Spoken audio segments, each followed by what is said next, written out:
नमस्कार, स्वागत है आपका न्यूज 18 राजस्थान पर। मैं हूं आपके साथ हेमंत कुमार और चलिए खबरों को देखते हैं फटाफट अंदाज में सिटी 70 के जरिए। सेकेंड ग्रेड टीचर भर्ती पेपर लीक केस में छापे की कार्रवाई की गई है। पेपर लीक गैंग के सरगना भूपेंद्र सारण उर्फ भूपी, इसके ठिकानों पर कई जगह छापे मारे गए हैं। कई अहम खुलासे हुए हैं। कांग्रेस पार्टी 26 जनवरी से हाथ जोड़ो अभियान शुरू कर रही है। इसके तहत एआईसीसी की ओर से सभी राज्यों के लिए पर्यवेक्षकों की नियुक्ति की गई। राजस्थान की जिम्मेदारी वरिष्ठ कांग्रेस के नेता रामचंद्र खूंटिया को सौंपी गई है। तो वहीं राजस्थान में आरपीएससी का पेपर लीक होने के बाद से बीजेपी लगातार राज्य सरकार पर हमलावर है। भारतीय जनता पार्टी के नेता ने कहा कि प्रदेश में लगातार पेपर लीक हो रहा है, कानून व्यवस्था चौपट है। बीजेपी आगामी चुनाव में वापसी करेगी। तो राजस्थान तकनीकी विश्वविद्यालय में परीक्षा में पास करने के बदले यौन संबंध बनाने की मांग करने वाले शिक्षक के काले कारनामे खुल रहे हैं। इस मामले में एसआईटी को अब तक 50 से ज्यादा अश्लील ऑडियो मिले हैं। मामले में अब तक 4 एफआईआर दर्ज की जा चुकी हैं। प्रदेश में कोरोना के नए स्ट्रेन को लेकर अलर्ट जारी है। सभी बड़े अस्पतालों में मॉकड्रिल की गई। एम्बुलेंस, आईसीयू बेड समेत व्यवस्थाओं को लेकर के मॉकड्रिल की गई। राजस्थान कांग्रेस के नए प्रभारी सुखजिंदर सिंह रंधावा जयपुर पहुंचे और राजस्थान का प्रभारी बनने के बाद रंधावा का ये पहला आधिकारिक तौर पर दौरा है, जिसमें वे सीधे 1-to-1 संगठन के सदस्यों से मुखातिब होंगे। कल विधायकों से रंधावा 1-to-1 संवाद करेंगे। वहीं राज्यसभा सांसद डॉक्टर किरोड़ीलाल मीणा ने पेपर लीक मामले के लिए आरपीएससी को जिम्मेदार ठहराया। जयपुर में प्रेस कॉन्फ्रेंस करते हुए डॉक्टर किरोड़ीलाल मीणा ने कहा कि आरपीएससी में मॉडरेटर के जरिए पेपर लीक हुआ है। प्रदेशवासियों को सर्दी से कुछ राहत मिलने के आसार। एक सिस्टम के सक्रिय होने से पारे में बढ़ोतरी की संभावना है। एक और जहां 29 दिसंबर से एक बार फिर से कई इलाकों में घना कोहरा छाने की संभावना है, तो 31 दिसंबर से पारे में गिरावट का दौर शुरू होगा। राजस्थान में चल रहे बिजली संकट के बीच राहत की खबर। राज्य विद्युत उत्पादन निगम के तकनीकी फॉल्ट की वजह से बंद इकाइयों में से सूरतगढ़ प्लांट की 2 इकाइयों में फिर से बिजली उत्पादन शुरू कर दिया गया है। नए साल में जयपुर के नगर निगम ग्रेटर में सफाई के लिए यूजर चार्ज की वसूली होगी, लेकिन फिलहाल 150 में से शहर के 100 वार्डों पर अभी यूजर चार्ज नहीं लगेगा, जबकि डोर टू डोर कचरा संग्रहण के लिए 47 वार्डों के निवासियों को ये शुल्क चुकाने के लिए तैयार रहना होगा। तो वहीं बिजली भवन पर राज्य भर से आए बिजली विभाग के ठेका कर्मचारियों की ओर से 2 दिन का धरना प्रदर्शन शुरू हो गया है। भारतीय मजदूर संघ ने से संबंधित राजस्थान ठेका कर्मचारी संघ की ओर से दिए जा रहे 2 दिवसीय धरने के पहले दिन 14 सूत्रीय मांगों को लेकर के प्रदर्शन किया गया। जयपुर में राशन डीलर्स का महासम्मेलन आयोजित किया गया। राशन डीलर समन्वय समिति की ओर से विद्याधर नगर स्टेडियम में आयोजित सम्मेलन में प्रदेश भर के राशन डीलर्स इकट्ठा हुए। इस महासम्मेलन में राशन डीलर्स ने सरकार के सामने अपनी मांगें रखी। अलवर में भी कोरोना के बढ़ते संक्रमण को लेकर कोविड आपातकालीन तैयारियों की जांच करने के लिए मॉकड्रिल की गई। कालाकुआं स्थित सैटेलाइट अस्पताल में मॉकड्रिल की व्यवस्थाएं जांची गई। अलवर जिले के बानसूर के उपखंड मुख्यालय पर उद्योग मंत्री शकुंतला रावत ने तमाम ब्लॉक स्तरीय अधिकारियों की बैठक ली। इसमें बानसूर क्षेत्र में हो रहे विकास कार्यों को लेकर के विस्तार से समीक्षा की गई। अलवर में ट्रांसपोर्ट नगर में मंगलवार को जिला परिवहन कार्यालय की ओर से सड़क सुरक्षा को लेकर जागरूकता शिविर लगाया गया। इस दौरान ट्रांसपोर्ट चालक और परिचालकों को सड़क सुरक्षा के बारे में जानकारी देकर उनको जागरूक किया गया। पेपर लीक मामले में उदयपुर से बड़ा खुलासा है। नकल गिरोह ने उदयपुर के होटल हिमांशी को अपना ठिकाना बनाया था। कमरा संख्या 303 को अपना कंट्रोल रूम बनाया था। नकल गिरोह ने होटल में 4 और कमरों को बुक किया था। कमरा नंबर 207, 209, 303, 305 में पेपर सॉल्व करवाया गया। 2 कमरे 22 दिसंबर को और 2 कमरे 23 दिसंबर को बुक किए गए थे। गुजरात के बनासकांठा में न्यूज 18 की पड़ताल में बड़ा खुलासा हुआ। उदयपुर में पकड़ी गई कार मालिक का पता यहां पर फर्जी पाया गया है। कार मालिक राजस्थान के ही जालोर का रहने वाला है। उदयपुर में सिख समाज और गुरुद्वारा श्री गुरु अर्जुन दरबार सेक्टर 11 के संयुक्त तत्वावधान में गुरुद्वारे में भारत सरकार और सिख समाज की ओर से प्रथम वीर बाल दिवस का आयोजन किया गया। लेक सिटी उदयपुर में आगामी 4 और 5 जनवरी को Rajasthan mega job fair railway training ground पर आयोजित होने जा रहा है। जिला कलेक्टर ताराचंद मीणा ने युवाओं के लिए जिला कलेक्ट्रेट सभागार में QR कोड पोस्टर का लोकार्पण किया है। बारा पुलिस ने करीब 2 महीने पहले कस्बा थाना के जंगल में मिले शव के मामले का खुलासा कर दिया। पुलिस ने ब्लाइंड मर्डर का खुलासा करते हुए एक आरोपी की गिरफ्तारी की है। तो भारतीय महिला कुश्ती का नाम पूरे देश दुनिया में रोशन करने वाली दंगल गर्ल बबीता फोगाट एक दिवसीय दौरे पर भीलवाड़ा पहुंची, जहां पर उन्होंने एबीवीपी के 58वें अधिवेशन के उद्घाटन समारोह में शिरकत की। धौलपुर में हत्या मामले में आजीवन कारावास की सजा भुगत रहा एक कैदी धौलपुर जेल की खुली जेल से 3 दिसंबर को फरार हो गया था। फरार कैदी को पुलिस ने आखिरकार गिरफ्तार कर लिया। धौलपुर शहर की निहालगंज थाना पुलिस ने 2 शातिर वाहन चोरों की गिरफ्तारी की है। इनके कब्जे से 3 चोरी की मोटरसाइकिल बरामद हुई हैं। धौलपुर जिले की मनिया थाना पुलिस ने अवैध चंबल रेता बजरी से भरा हुआ एक ट्रक समेत 2 व्यक्तियों की गिरफ्तारी की है। आपको बता दें कि पुलिस गिरफ्तार आरोपियों से पूछताछ कर रही है। धौलपुर जिले के तुलसीवन रोड स्थित पूर्व सरपंच के घर पर 7 दिसंबर की मध्यरात्रि को हुई चोरी की घटना का कोतवाली पुलिस ने खुलासा किया। मामले में लिप्त एक शातिर चोर को धौलपुर बस स्टैंड से गिरफ्तार किया गया। इंदिरा गांधी नहर के केजेडी नहर में किसानों को पानी नहीं मिलने के विरोध में अनिश्चितकालीन धरना समाप्त हो चुका है। किसानों और प्रशासन के बीच 9 सूत्रीय मांगों को लेकर सहमति बनी और प्रशासन और सिंचाई विभाग के साथ लिखित समझौता किया गया। बीकानेर के राजकीय महाविद्यालय छतरगढ़ में परीक्षा केंद्र की मांग को लेकर छात्र संघ अध्यक्ष के नेतृत्व में छात्र छात्राओं ने प्रधानाचार्य और उपखंड अधिकारी संजीव वर्मा को ज्ञापन सौंपा। छात्र संघ अध्यक्ष ने बताया कि छतरगढ़ तहसील मुख्यालय पर परीक्षा केंद्र नहीं है। बीकानेर के खाजवाला खेल स्टेडियम में 1500 मीटर दौड़ प्रतियोगिता का आयोजन किया गया। प्रतिभागियों ने दौड़ प्रतियोगिता में अपना दमखम दिखाया। बीकानेर के सीमावर्ती इलाके खाजवाला की केजेडी नहर की आरडी 146 पर अंतिम छोर पर पूरा सिंचाई पानी देने समेत 9 सूत्रीय मांगों को लेकर चल रहा किसानों का धरना अब समाप्त हो गया और इस दौरान बीकानेर में किसानों और धरना दे रहे किसानों के साथ ही प्रशासन की टीम ने बातचीत की। वार्ता में इसका हल निकाल लिया गया और 1 महीने का समय दिया गया। लिखित समझौता दोनों के बीच में हुआ है। डूंगरपुर में मेडिकल कॉलेज अस्पताल में शिशु संबंधी चिकित्सा सेवाओं का निरीक्षण करने राज्य स्तरीय मुस्कान टीम अस्पताल पहुंची।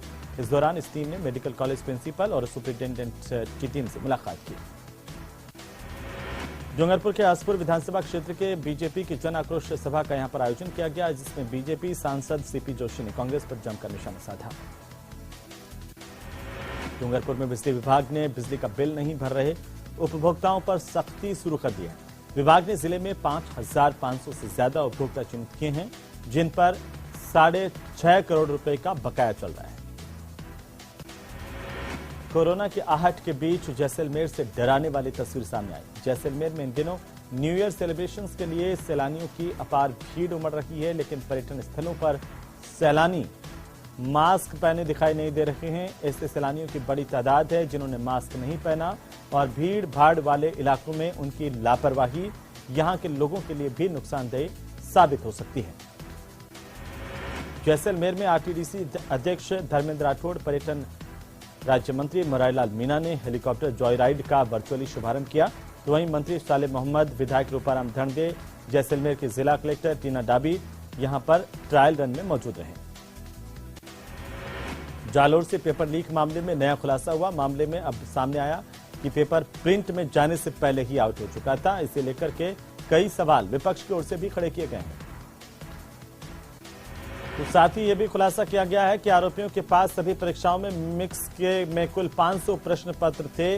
वहीं उदयपुर पुलिस को आरोपियों के पास से करीब 339 प्रश्न मिले, लेकिन इसके बावजूद एफआईआर में महज 30 प्रश्नों का ही जिक्र किया गया है।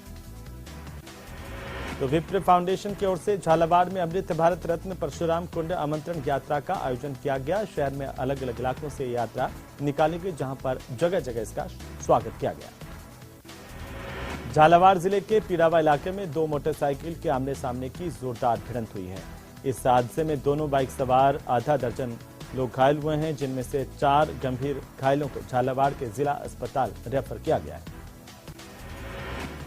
झुंझुनू में भी जिला मुख्यालय स्थित पीडी के अस्पताल में सीएमएचओ डॉक्टर राजकुमार डांगी ने अस्पताल में स्थापित 5 ऑक्सीजन प्लांटों का निरीक्षण किया और मॉकड्रिल करते हुए बारीकी से सभी का जायजा लिया, व्यवस्थाओं को देखा।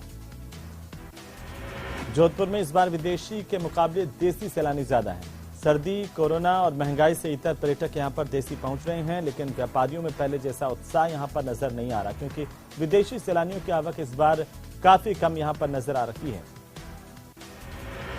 करौली की टोडा भीम में करौली से सीटीओ और दिल्ली से पहुंची जीएसटी की टीम एक परचूनी व्यापारी के यहां पर छापामार कार्रवाई करने के लिए पहुंची थी। इस दौरान व्यापारी का बेटा और बाकी अन्य व्यापारियों में हड़कंप मच गया। व्यापारी के बेटे ने अपनी गलतियां छिपाने के लिए दुकान का रिकॉर्ड और बही खाते, जिन पर आरोप है कि जीएसटी चोरी बड़ी मात्रा में यहां पर इस व्यापारी ने की है, उन्होंने अपने बही खातों को एक बोरे में डालकर दूर फेंक दिया, जिसे टीम ने समय रहते देख लिया और इन्हें बरामद कर लिया। बहरहाल इस व्यापारी के यहां पर बड़ी संख्या में जांच की जा रही है। करौली में नेशनल हाईवे 23 पर ट्रैक्टर ट्रॉली ने बाइक को टक्कर मारी, जिसमें बाइक सवार युवक की मौत हो गई, जबकि दूसरा अन्य युवक घायल हुआ है। कोटा में कोरोना की अगली लहर की आशंका के बीच चिकित्सा विभाग अलर्ट पर है। इससे निपटने के लिए विभाग की ओर से एक बार फिर अपने संसाधनों और उपकरणों की सार संभाल शुरू कर दी गई है। इससे लेकर के मॉकड्रिल की गई। ग्रामीण इलाके में भी सीएससी, पीएससी और शहर के अस्पतालों में भी मॉकड्रिल हुई है। कोटा में अमृत भारत रथ परशुराम कुंड आमंत्रण यात्रा के मंगल प्रवेश पर विप्र फाउंडेशन की ओर से ब्राह्मण समाज के लोगों ने रथ का स्वागत किया और शोभा यात्रा निकाली। कोटा में जैन सोशल ग्रुप अनुभव की ओर से 930 कंबलों का वितरण अलग अलग जगहों पर किया गया। जैन मंदिर धर्मशाला विज्ञान नगर में आयोजित समारोह के दौरान असक्षम और जरूरतमंद लोगों को चिन्हित कर उन्हें सर्दी में कंबल बांटे गए हैं, ताकि सर्दी से उन्हें बचाया जा सके। कोटा जिला कलेक्टर ओम प्रकाश बुनकर ने जिला कलेक्ट्रेट स्थित टैगोर हॉल के नए सभागार में जिला स्वास्थ्य समिति की मासिक समीक्षा बैठक की है और जिले के स्वास्थ्य संबंधित योजनाओं और स्वास्थ्य के हालातों को जानकारी ली।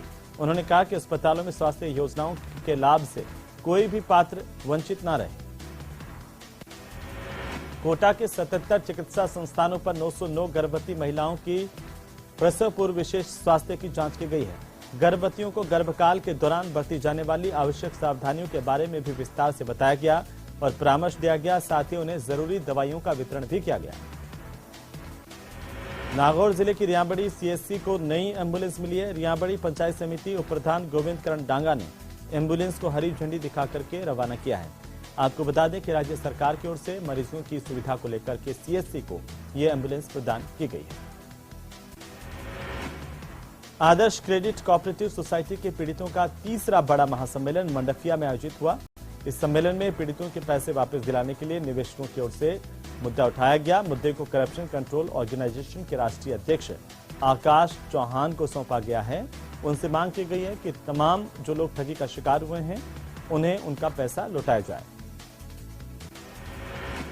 मुंबई में आयोजित 5 दिवसीय राष्ट्रीय प्रशिक्षण ह्यूमन ट्रैफिकिंग कार्यक्रम में राजस्थान का प्रतिनिधित्व राजसमंद जिले के नाथद्वारा स्थित सेठ मथुरादास माथुर गिनानी कॉलेज के प्राचार्य डॉक्टर करुणा जोशी की ओर से किया गया। सवाई माधोपुर में एसीबी की टीम की ओर से नगर परिषद के सभापति को 30,000 की रिश्वत लेते हुए रंगे हाथों गिरफ्तार किया गया था। इसके बाद भी प्रदेश की सरकार पर यह आरोप है कि सभापति को पद से निलंबित नहीं किया और न ही कांग्रेस ने इसे पार्टी से बेदखल किया। इसे लेकर भारतीय जनता पार्टी के पदाधिकारियों की ओर से गंभीर आरोप लगाए गए हैं। यह भी कहा गया कि कांग्रेस जहां भ्रष्टाचार के प्रति जीरो टॉलरेंस की बात करती है, उसी कांग्रेस ने जेल से छूटकर के आए इस भ्रष्टाचारी को सभापति की कुर्सी पर वापस विराजमान करते वक्त इसका स्वागत किया गया। सीकर के खंडेला में भाजपा की जन आक्रोश सभा का आयोजन किया गया। इस मौके पर केंद्रीय मंत्री कैलाश चौधरी और सांसद सुमेधानंद सरस्वती ने कांग्रेस पार्टी पर जमकर हमला बोला। टोंक जिले में कोरोना को लेकर ग्रामीण स्वास्थ्य के अतिरिक्त निदेशक डॉक्टर रवि प्रकाश शर्मा ने अस्पतालों का निरीक्षण किया और जायजा लिया। देश भर के अस्पतालों में मॉकड्रिल के चलते जिला अस्पताल समेत सीएससी और पीएससी का निरीक्षण किया गया। प्रतापगढ़ की पीपलकोट थाना पुलिस ने दुष्कर्म के झूठे मामले में फंसाने की धमकी देकर लूटपाट और मारपीट कर पैसे मांगने के 4 आरोपियों को गिरफ्तार किया है। प्रतापगढ़ में राष्ट्रीय लोकतांत्रिक युवा मोर्चा की ओर से पेपर लीक मामले को लेकर मिनी सचिवालय पर जोरदार प्रदर्शन किया गया। मुख्यमंत्री के नाम जिला कलेक्टर को ज्ञापन सौंपा गया। प्रतापगढ़ के उपखंड मुख्यालय पर नेशनल हाईवे 56 पर रोड पर अवैध अतिक्रमण के चलते 2 ट्रोले आपस में टकराए, जिससे हादसा हुआ। चूरू के जिला परिषद सभागार में जिला कलेक्टर सिद्धार्थ सिहाग ने राजस्व अधिकारियों की बैठक ली, जिसमें राजस्व से जुड़े विभिन्न प्रकरणों के साथ ही जिले के विकास से जुड़े महत्वपूर्ण कार्यों, फ्लैगशिप योजनाओं पर विस्तार से समीक्षा की गई। सुजानगढ़ में जनहित संघर्ष मोर्चा के पदाधिकारियों और सदस्यों की एक बैठक हुई। एडवोकेट बनवारी लाल बिजारनिया की अध्यक्षता में धरना स्थल पर यह बैठक की गई। सुजानगढ़ के राजकीय जाजोदिया उच्च माध्यमिक विद्यालय के प्रांगण में राज्य स्तरीय मंत्रालय खेलकूद और सांस्कृतिक प्रतियोगिता का उद्घाटन स्थानीय विधायक मनोज मेघवाल और कांग्रेस नेता पूसाराम ने किया और मार्च पास की सलामी ली और ध्वजारोहण करके सभी खिलाड़ियों का हौसला अफजाई की। सुजानगढ़ के राजकीय बगड़िया अस्पताल में राज्य सरकार के आदेशों की पालना में भविष्य में संभावित कोरोना काल को लेकर मॉकड्रिल की गई। राजकीय अस्पताल में व्यवस्थाओं को मॉकड्रिल के जरिए जांचा और परखा गया। चूरू में व्यवस्थाओं में सुधार करने की मांग को लेकर रेहड़ी यूनियन संगठन की ओर से कांग्रेस के मनोनीत पार्षद और रेहड़ी यूनियन के अध्यक्ष के नेतृत्व में कच्चा बस स्टैंड के आगे मुख्य सड़क पर जाम लगाकर विरोध प्रदर्शन किया गया और जमकर नारेबाजी की गई। केंद्र सरकार के निर्देशों पर श्रीगंगानगर जिला मुख्यालय समेत सभी सामुदायिक स्वास्थ्य केंद्रों पर कोरोना प्रबंधन को लेकर मॉकड्रिल का आयोजन किया गया। इसमें कोरोना प्रबंधन को लेकर उपलब्ध व्यवस्थाओं का निरीक्षण किया गया। श्रीगंगानगर के रावला मंडी में हुई चोरी की वारदात में पुलिस ने जांच शुरू कर दी है। फिर से पुलिस मौके पर पहुंची, घटनास्थल का जायजा लिया, आसपास के लोगों से भी पूछताछ की गई। प्रदेश में चल रहे बिजली संकट के बीच श्रीगंगानगर के सूरतगढ़ थर्मल पावर प्लांट से राहत भरी खबर है। सुपर थर्मल पावर प्लांट की सब क्रिटिकल पावर स्टेशन की बंद पड़ी 250 मेगावाट क्षमता की 3 नंबर इकाई से बिजली का उत्पादन फिर से शुरू कर दिया गया है। तो प्रदेश में कड़ाके की सर्दी का दौर चल रहा है। सड़कों पर कोहरे की चादर देखने को मिल रही है सुबह के वक्त में और माउंट आबू में माइनस में पारा पहुंचा। वहीं जनजीवन इस वजह से बुरी तरह से प्रभावित हुआ है। लोगों को आवागमन से लेकर के अन्य कार्यों में भी परेशानी का सामना करना पड़ रहा है। दौसा के मान क्लब मैदान में ऑल इंडिया फुटबॉल टूर्नामेंट का आयोजन किया गया। इस टूर्नामेंट के तीसरे दिन अरुणाचल प्रदेश और नोएडा के बीच में मैच हुआ। ये मैच 1-1 से बराबरी पर रहा। दौसा में एक भी परीक्षार्थी सेकंड ग्रेड परीक्षा भर्ती की परीक्षा देने नहीं पहुंचा, जिसकी वजह से परीक्षा केंद्र सूना पड़ा रहा। वहीं कैबिनेट मंत्री शालिम मोहम्मद एक दिन के दौरे पर पोखरण पहुंचे, जहां पोखरण पहुंचने पर अपने निजी आवास पर ही मंत्री ने लोगों की समस्याओं को सुना।